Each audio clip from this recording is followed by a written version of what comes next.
All right, this is the interior cross-section view of the human heart. So class, we're going to look at all of the structures that you are seeing right now. So basically, the human has had a chamber, a valve, it has a blood vessel, it has a kind of muscles that divide the heart into two halves, and it also has some other structure like the caudate tendon. So in this video class, look at this structure carefully. We're going to begin with the chambers of the heart. So the chambers of the heart are spaces that the blood flows into. So they host the blood and flow then from one point to another. So the heart has four major chambers. Please do not get confused. This is just complex structure that I'm going to break down to you. So these four chambers, we have two on the right side and we have two on this left side. So the chambers are the atriums and the ventricle. So you have two atriums. The right atrium, this part you are seeing right now, is the right atrium, and we have the what? The left atrium this way. And then next to the right atrium below is the right ventricle. So this space you see in here is the right ventricle. Now from the right ventricle, we also have on this side the left ventricle. So good. So these are the four chambers of the heart: the right atrium, left atrium, right ventricle, left ventricle. Good. Now we also have blood vessels that takes blood from the body and takes them directly to the heart. So there are so many blood vessels we are seeing here. So there are two categories.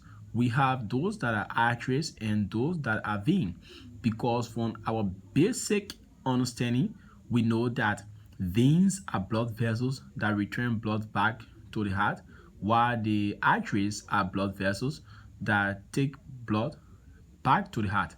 So there are two major large blood vessels we are seeing here, and this one above here is called the superior vena cava, and the lower one is the inferior vena cava.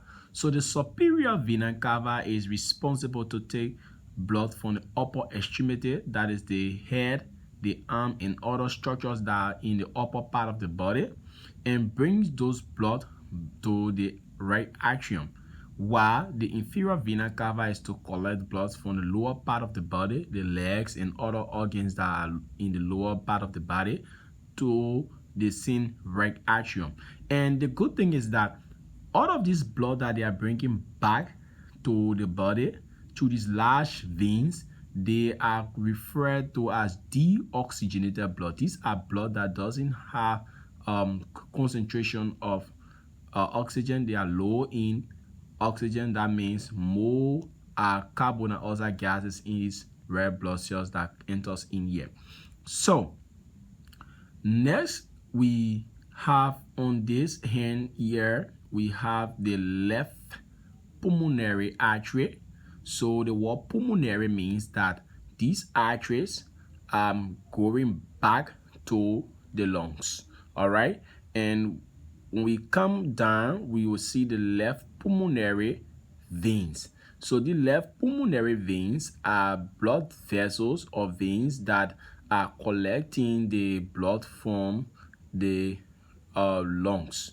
That is, the veins are collecting or taking deoxygenated blood to the lungs. All right, then we have these are the largest this is a very large artery.